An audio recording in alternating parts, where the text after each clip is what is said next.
As an indigenous person, indigenous woman from the Cordillera Philippines, I feel enraged with the repression that's being done among protesting First Nation peoples, First Nations at Rexton.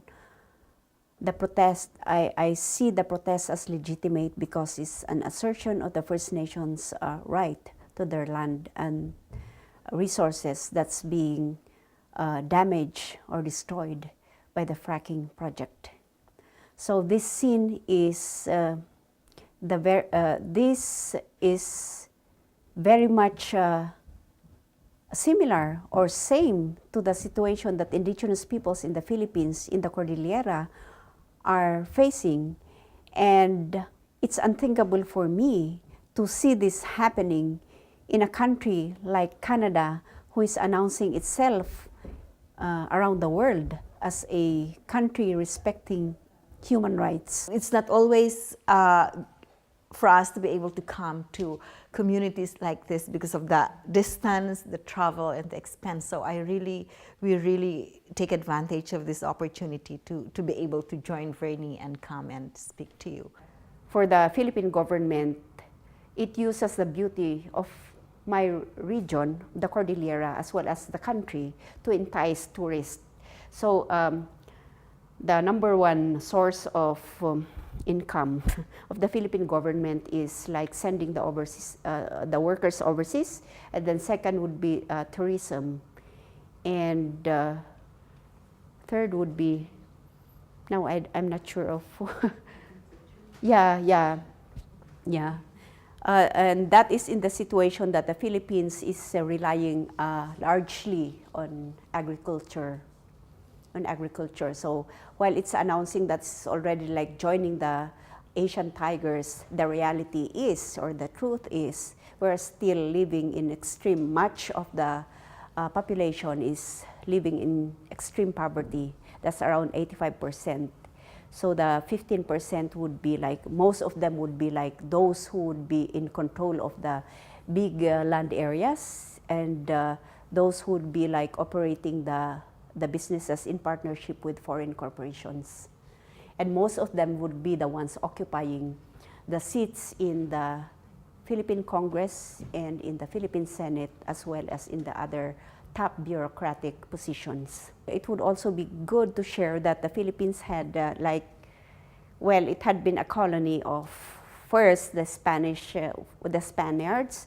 So that's no surprise that most of the Filipinos would be like Catholics. 80% of the Philippine population are Catholics, and that's because of that colonization. And followed by the Americans. So why we remain to be like indigenous peoples? Because of the resistance that our ancestors did against the Spanish colonization. But sad to say that, when the Americans took over, they were more subtle in their approach. And they were able to conquer our territory using mission, using welfare.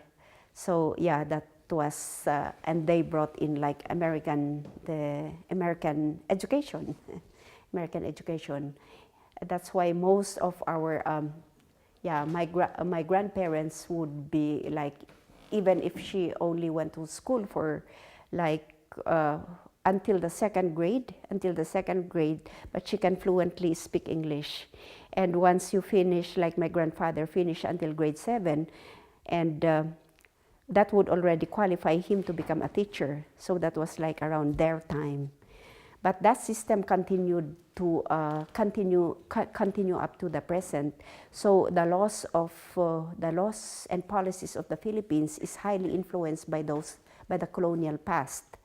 So, so one thing that's really affecting indigenous peoples is like, this, if you have heard about the Gallian doctrine, of which all land and resources belong to the crown or belong to the state. So that had always been the basis of coming up with the national laws and policies in the Philippines.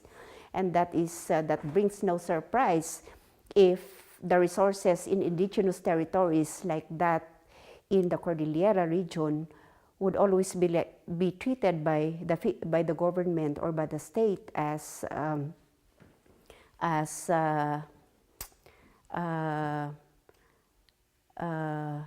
no, as a resource base. So it's just looked upon as a something to get the income, to get the income, but forgetting about the rights, or not even talking about the rights of affected populations like the indigenous peoples. So we're often asked when we are opposing or when we are resisting mining corporations or mining projects and other development aggression, then we always receive the question of, are you against development? Would you like to pursue with your backward lifestyle or backward living? Our answer is always clear, and that had been articulated by our ancestors and even the leaders of our communities and organizations, that we're not against development, but we are only against development that is based on greed, that is based on accumulation, that is based on disregard for people's rights and disrespect for the people. So that had always been our presentation whenever we encounter the question of, you are against development? Why are you always resisting development that's coming in your communities?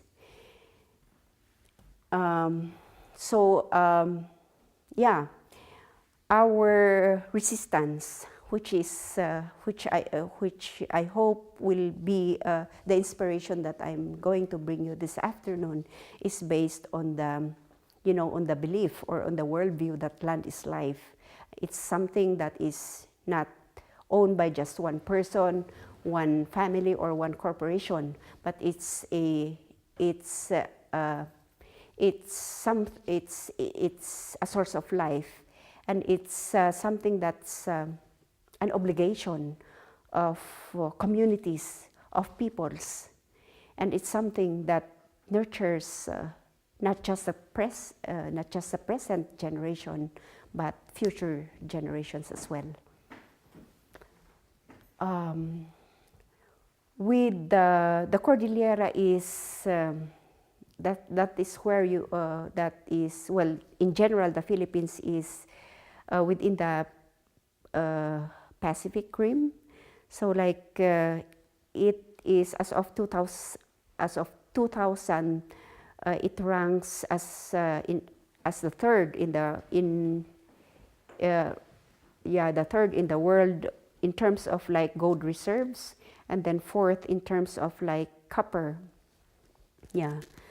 So it's no wonder that mining corporations had always been eyeing on our mineral wealth for their extraction. So it's almost like a century that mining corporations had been present in our region, in the Cordillera region, as well as other parts of the Philippines. But I will also tell you that actually mining had been a traditional occupation among indigenous peoples. So for instance, the community where I come from, our foreparents did gold panning from the, so they just took the sand and then washed it in the river, didn't use any chemicals at all, and that was the one that they traded with the lowland communities. And that was so that during the Spanish colonization, because they keep on resisting, okay, you Spaniards are not allowed to come in our territory. So but they were going down to the valleys and to the lowlands to trade their gold with any goods like salt and other goods that they need from the lowlands. And that was when the colonizers saw the gold. So they had been doing several expeditions, but those expeditions had always been frustrated by by our ancestors, by the warrior ancestors, of stopping them to come in the territory. So yeah. Now, in the boom, during the boom of the mining industry, and that was from the 1930s until the 1980s, there had been like a number, about 30 to 40 mining corporations operating in our region, mostly in one province called Benguet. Well, they have all concentrated themselves there. But then towards the 1990s or towards the end of the 1980s, when, you know, the mining industry was like going down, and then mining corporations were claiming that they were having like a problem with the mining industry. So a lot of the mining corporations shut down their operations.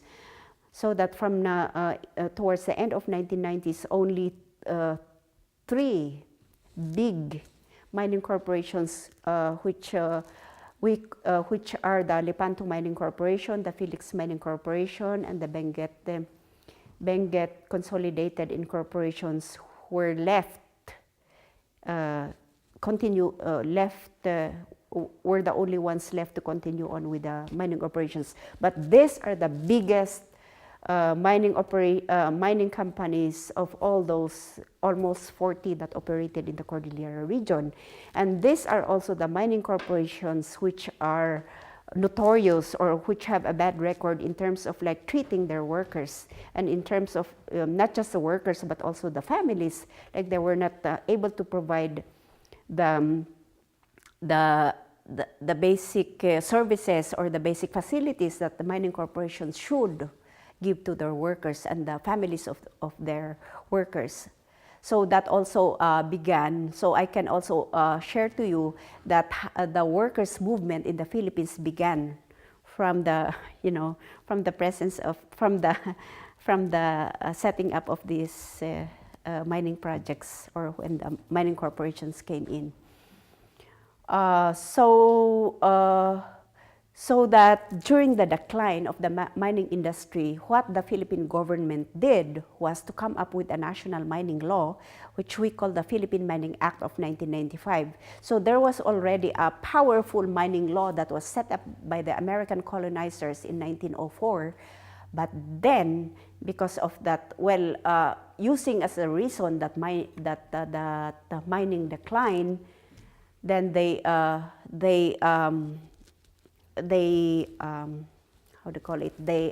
enacted that law, which gave all rights to mining corporations, including easement rights. That means that they can just evict communities anytime that they want. Water rights, so that all waters. Now you are faced with the fracking projects, of which uses a lot of water. That Philippine Mining Act of 1995 was giving all the water rights to the mining corporations, and also timber rights, so that if your timber here is controlled by what's again the name of your yes. So if that is like controlled by that company in the Philippines, all water rights, I mean, no more water rights for you communities, no more water rights for you indigenous peoples, because all the water rights will be like given to the mining corporations. Water rights, timber rights, and then easement rights. And that also like includes like, and so in terms of like the very risk, for an ordinary community person, or for an ordinary indigenous person, when you think of like coming up with such powerful law, and probably it would like you would be thinking of the investments and the economic gain that you will have when you enact that law. The problem with this law is it's actually like it will not actually bring in income, because it's like giving a lot of tax holidays and tax incentives to the mining corporations. So like at least for the first 5 years and until for the first 5 to 10 years, any mining corporation coming to invest in the Philippines will not actually be like giving to the coffers of the Philippines, because it's just like, it's an incentive. I mean, it's something that the government has like given them, has accorded to them, so they will come in. So the enactment of that powerful Philippine Mining Act of 1995 is part of, the World Bank's liberalization program, like inviting all all the countries or the governments to liberalize their mining industry. So it's not actually the Philippines who enacted a law in support of the call of World Bank for mining liberalization, but several other countries which are also rich in mineral resources. So that's that. It's not to say that it began the problem, that was the start of the problem, as even before the enactment of that law, Indigenous peoples had already been facing problems with mining corporations and other forms of development aggression. So that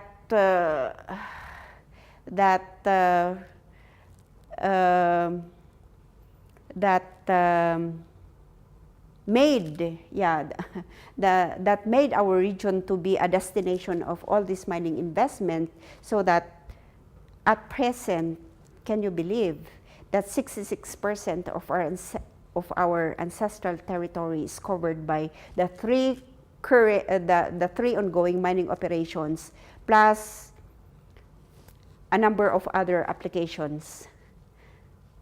So 66%, and then aside from that, because energy is also very important in the operation of mining companies and enticing them to come in and invest, most of our river systems, if not all, our rivers is nothing compared to your rivers, to the size and hugeness of your rivers, but they're all outlined for hydroelectric dam.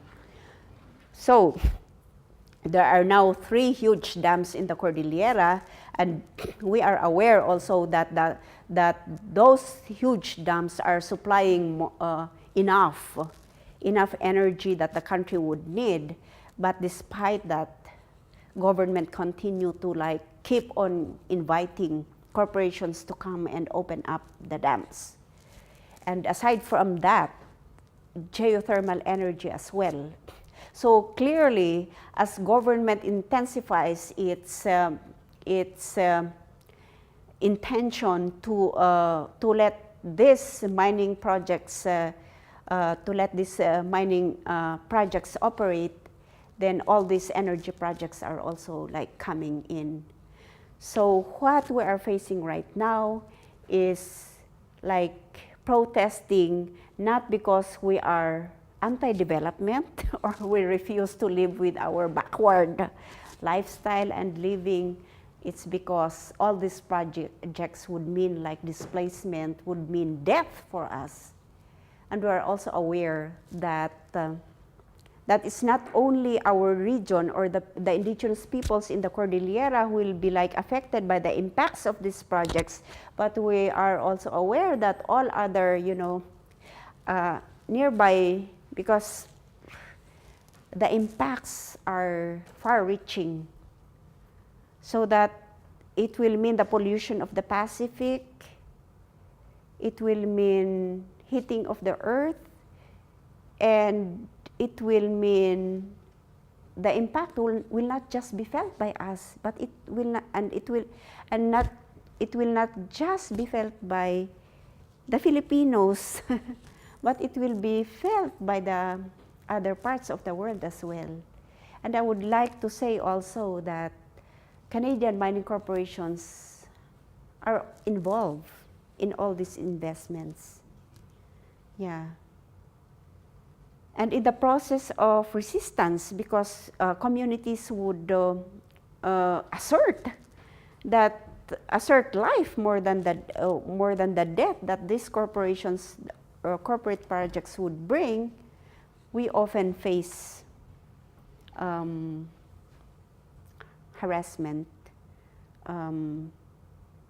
No, I'm trying to find that word. There's something, repression. Repression. And that's so that militarization, as our history would tell, had always been employed by the Philippine government, by the state, to silence protests. And in the process of militarization, and as we assert our rights, well, the worst thing, the worst human rights violation that could happen to us is death. So most of our leaders, some of our leaders have actually been, like, we have already a long list of martyrs in the Indigenous Peoples movement who have like sacrificed their lives because of the resistance, a resistance that that we believe is the only way that we can uphold life, that we can uphold our dignity. So as of from 2010, the new president was installed in 2010, and in a span of 3 years, there are already 30 indigenous leaders, including women, including children, who are like killed. And most of this,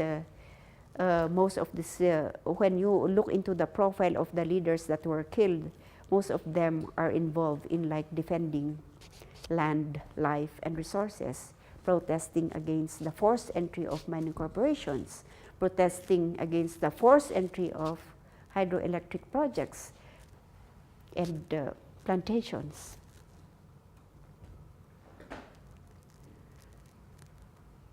So this is my story, and I'm happy that even with the repression and the suppression that we are facing, it is really very dangerous to a point that it will sometimes make you think that it's time to just keep quiet. But how can you keep quiet with all this, with all these things happening? And it's, but it's really inspiring to see that even with these things happening, with the repression happening, that communities continue to fight.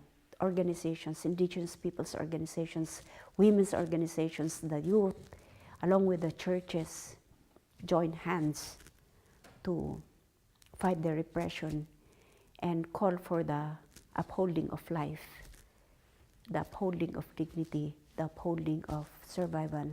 So I'm really very happy that organizations here in Canada, particularly the United Church, some other churches and organizations belonging to Kairos, are taking part, responding to our call that you have to do something because your company, Canadian companies are involved, and the Canadian government is also involved in the way that, it had been, in the way that it's coming with like policies of like intensifying its investments overseas.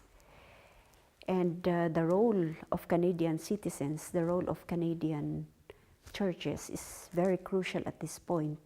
You have to remind your government, being the duty bearers, to respect the people, respect the lives of people, especially in countries where they are having their investments.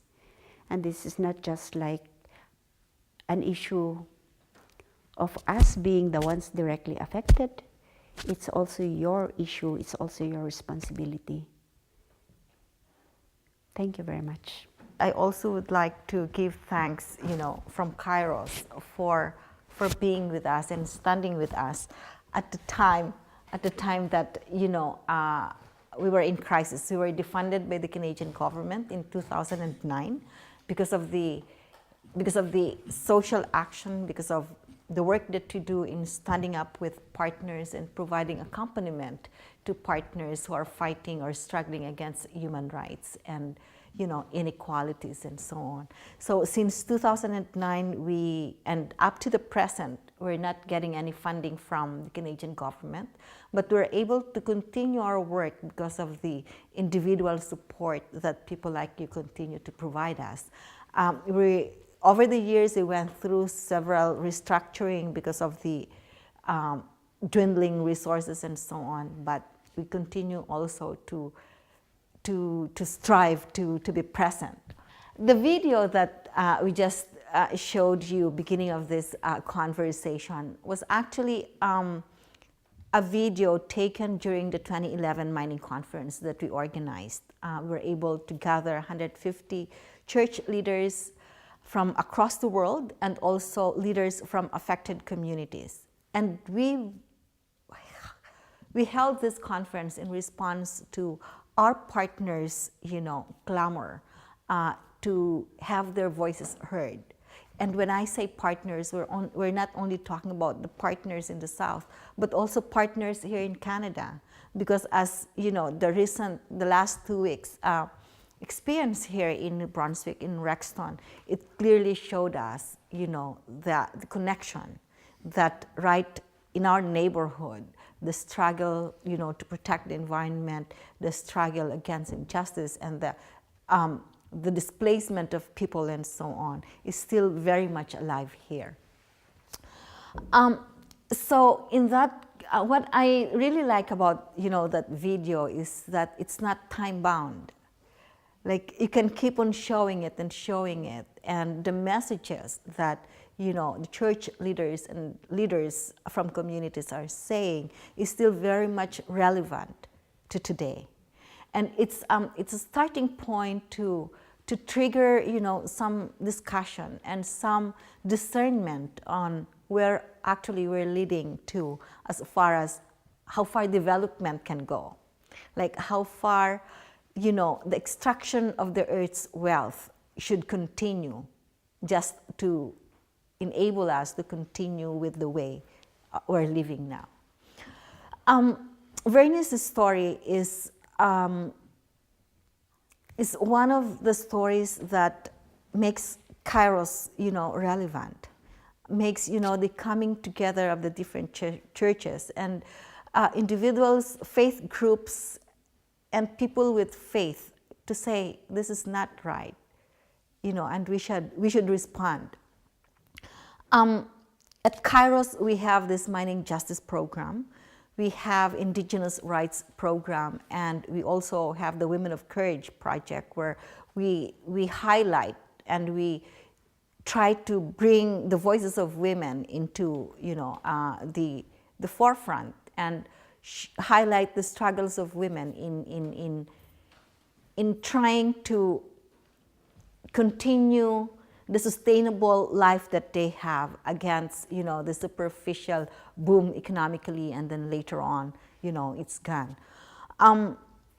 Right now, the United Church of Canada, during its General Council meeting in Ottawa in August, passed a motion to come out with a national petition that would demand for the Canadian government to put in place mandatory legislation that would look into the behavior of Canadian mining companies operating overseas, and that it would put in place some penalties if these companies are not promoting and protecting human rights.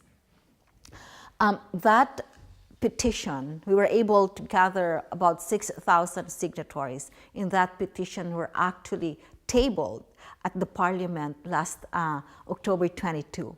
Some church leaders, including Reverend Rex Reyes, were at the Parliament last Tuesday to table the petition. On October 23rd, the following day, the Canadian Network on Corporate Accountability, which Kairos is a member, the United Church of Canada is a member, and some other groups are members, also launched a campaign called Open for Justice. What this campaign is calling for is for the Canadian government or for the Canadian courts, to open up and start receiving and be able to receive complaints of human rights violations, of environmental destruction from mining affected communities from the South. Because we all know, and as Vernie mentioned, the level of repression is such that, voices of marginalized communities, particularly Indigenous peoples, will not be properly heard in the courts.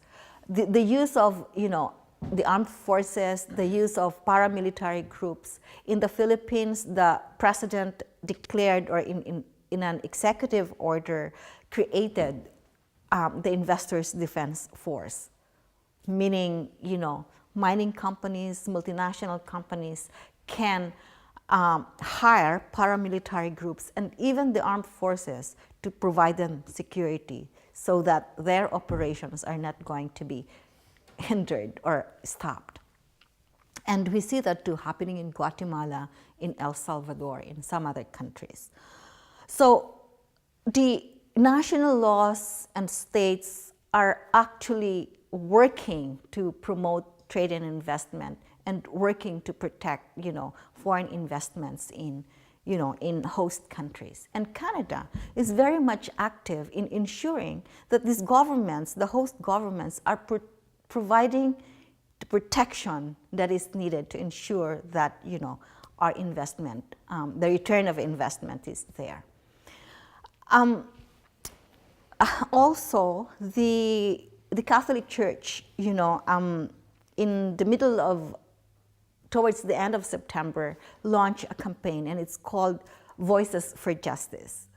What, they're calling for, similar to the mandatory legislation and opening up the courts, is the creation of an office of an ombudsman. Again, for, mining affected communities to be able to file complaints and these complaints be investigated and so on. Now, even with the creation of the office of the Corporate Social Responsibility Counselor that we have now, they're saying, or the industry side is that we don't want these offices put in place because it would open up the gates for fraudulent, complaints and so on. But just imagine, Vernie's community from the remotest area in the Philippines would not have, the resources to come and file complaints because it's not very accessible. There's not enough resources. But they might be forced to do that if, the situation really becomes worse. And having an office like that is sort of a last resort, for these people to be, to see that, we have, there's a recourse. There can be some form of redress that we can avail. So to say that this would open up the gates for fraudulent complaints is absurd. And I guess the question is, and you might ask, why are all these organizations, why is the church, why is, there is an ecumenical organization working towards, the putting in place legislations and sort of, I wouldn't say barriers, but really making mining companies accountable. Because the level and I guess the severity of the human rights violations being committed in the name of profit is just immense. And this has to stop. And I'm not only saying that this is happening, in the Philippines, in Guatemala and so on, but it's also happening here, particularly in Indigenous or First Nations communities that oftentimes would not get the interest or the support or the solidarity in the larger society. If you've seen some of the trends that's happening in our government, in Canada. When CAROS was defunded in 2009, they were saying that it's not an entitlement, because CAROS or the ecumenical organizations have been receiving funding from the Canadian government for 50, 30 years and so on. So all of a sudden it was cut with no reason given at all. But the reason, the lame reason they said is that it's not an entitlement. You have to go through the approval process and so on. And we did, our proposal was one of the best proposals they ever had. And we actually found out that in our proposal, it implicates 22 countries, like partners in 22 countries. And what we found out was that each mission in those countries were asked to comment on our proposal. And all 21, except for Mexico in the beginning, that they asked they raised some questions, which we were able to respond to. All these 22 missions approved and said that our proposal, the work that we are going to be doing in those countries, are actually going to be helpful in promoting and in achieving, the Millennium Development Goals that those countries and Canada has put in place. So there was really no reason why we were disapproved. And then they also said that, overseas development funds should be used to respond to emergency situation. So if there is a calamity, send food, grains, or develop wells and all this emergency and relief response. But we were saying, these are short term. What we want to do is, enable communities to be able to define and determine what kind of development, they want take shape in their community. And what we're trying to do is provide them the assistance to do that. Like, we're no longer teaching people to teach because they know already we're no longer teaching people how to fish because they already know how to fish. What we want is to ensure that there are still fish on the ocean. So we're trying to limit or put restrictions on multinational trawlers who are fishing, and mining. Like, we don't want every sacred ground or ancestral domains turned upside down because there are minerals underneath. But no, they didn't. They didn't listen to that and so on. But what happened was, a lot of people started to know the work that we do. And a lot of people started to identify which, more or less which sides they would support. Very recently, CIDA, the Canadian International Development Agency, was merged with Foreign Affairs. And what it clearly says is that the use of our taxpayers' money, that is supposed to provide support to developing countries, are now being used to support Canada's trade and investment in those countries. So the merging of aid and investment has become a strategy. Going back to the Philippines, Canada has played a big role in ensuring that its investment is protected. The rewriting of the Philippine Minings Act of 1995, Canada has a big role in doing that.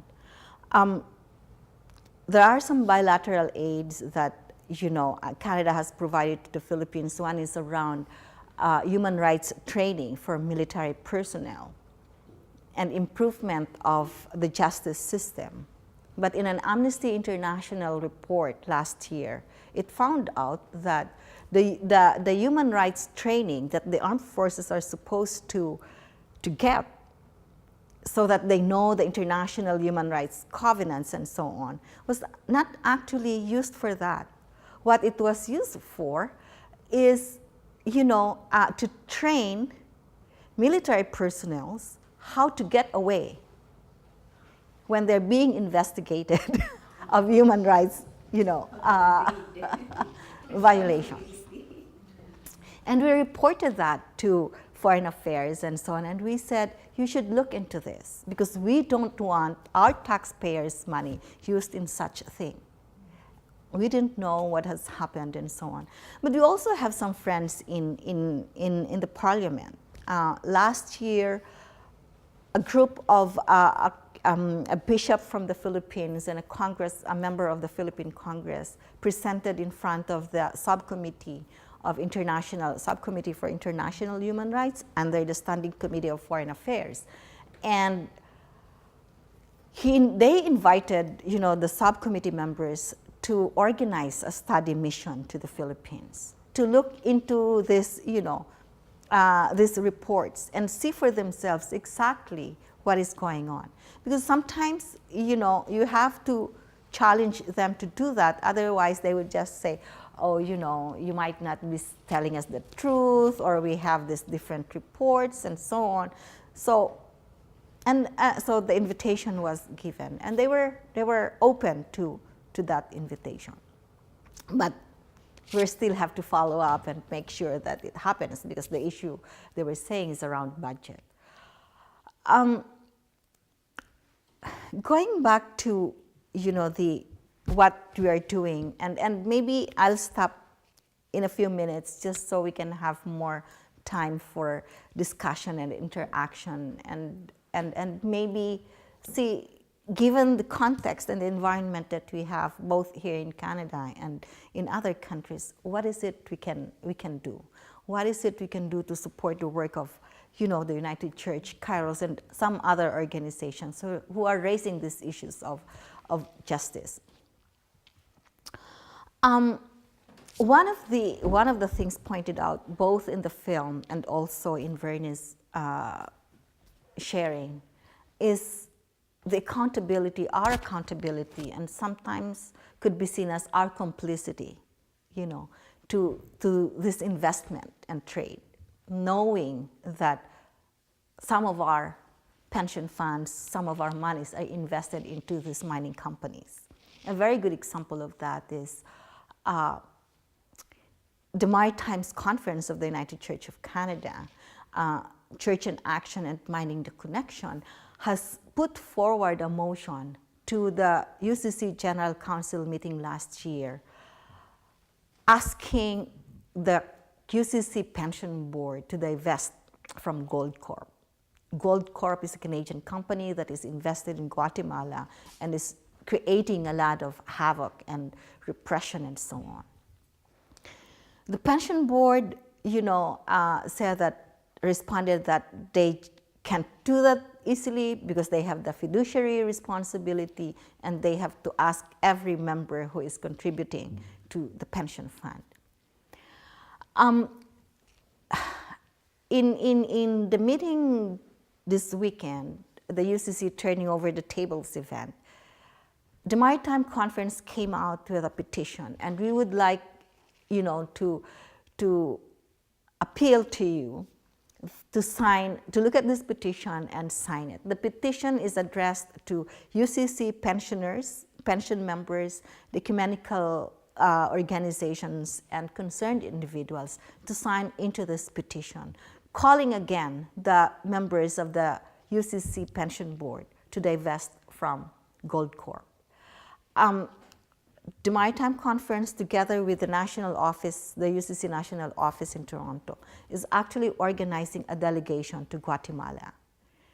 They're leaving November 18th until the 29th of this month to again express solidarity to the communities affected by the mining, the Goldcorp mining, and also bring those stories here and hopefully to push the pension board to divest.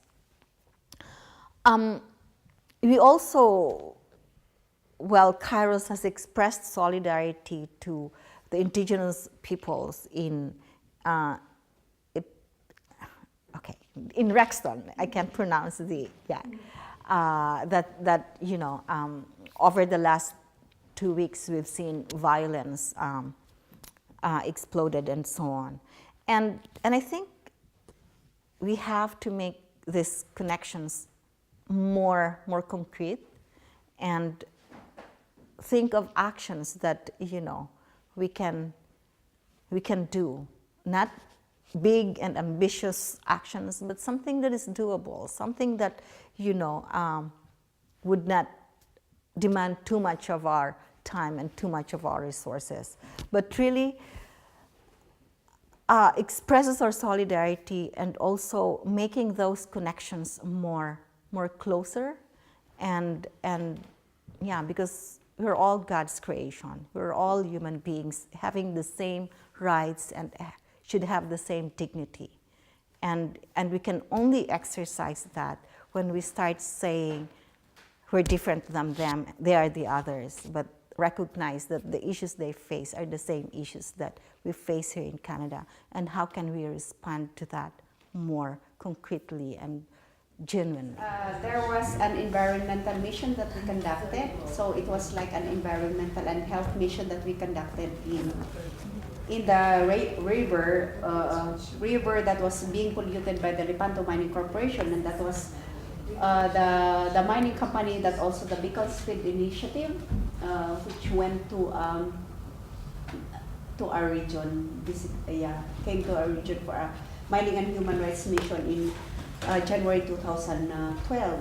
So the Beaconsfield Initiative is like a local initiative of a United Church of Canada, which invited other, you know, church members to join that mission. And when we conducted that mission, and that was like in 2003, it already shows heavy pollution. So like the rivers, because the river was practically made use as the tailings pond.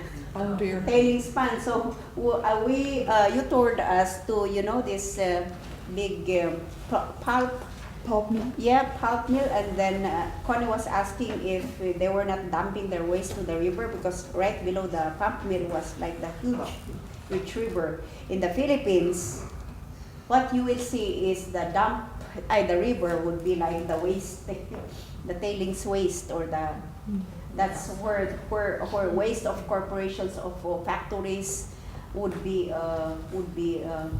placed. So that's really the big problem that we're also raising. So it's not like a concern for water, if your drinking water would be safe, but the river is the source of irrigation for our rice fields, for our farms, for, you know, for the animals to have water, and so with the human beings. So that in another mined out area, very close to the city where I come from, Baguio, it has practically, the water there is lost. No more. So it's you know, can you imagine, like for instance, one community of like 3,000 people, and then they have to form a long queue from 8 o'clock in the evening, and they 8 o'clock in the evening, and they will only have their buckets filled up to at 6 o'clock in the morning, because the queue is just so long. So that this is also, but the crazy thing also in this is that this mining corporation has entered or has ventured into a water delivery business. Selling your water. Yeah. So they're like, okay, here we come. If your problem is water, we're bringing water to you, but it's not for free. It's not. Yeah. Are there no laws for them to clean up their waste? You have no Well, laws. that's supposed to be like, that's supposed to be part of, you know, that's supposed to be part, well, of course, the Philippine Mining Act of 1995 doesn't say or talk about the responsibilities of the mining corporation, but that had been raised since time immemorial. Like what are the responsibilities of mining corporations when they leave the area, or they have like finished. So while there are like some regulations and then some laws, some some things that they have to follow. Those are only on papers. Well, I don't think it will ever end. Yeah. I don't think it'll ever end. I think they'll continue forever until, like you say, the resources are gone. But is there no plan to clean up after? I think there's what you should be asking. You So they will bring our not land clean back up. to They where will it not clean was. up, but we will keep. We are persistent in like telling the mining companies that you have to do something about it. You know what you Sure, have I do damaged. think you should But do like for that. instance, mine out areas for like companies which have closed shop 30 years ago, they have just left their pits wide open. Just a couple of years ago, the Canadian government, we had urged them to ask the Canadian, so-called Canadian mining companies to mine in foreign countries as if they were mining in Canada under the same rules and regulations. And that was severely defeated because they said other countries have their own rules and they will follow those rules. But we all know, as Vernie has just said, Guatemala, Philippines, so many other countries throughout the world don't have the laws in effect, and probably, as we're finding out right here in New Brunswick, neither do we. Neither do we. We have a lot of work to do on our home front. One reality that happens to protesting communities, which is the experience of the indigenous peoples in the Cordillera Philippines, is the use of force, brutal force, the use of militarization, and the violation, which would result to various forms of human rights violations, ranging from threats, harassment, until death or killing. It's a moral issue, it's a political issue, it's an economic issue, allowing foreign mining companies to come to the country to destroy and take away all the resources, yet leaving nothing for the peoples or the communities who are affected.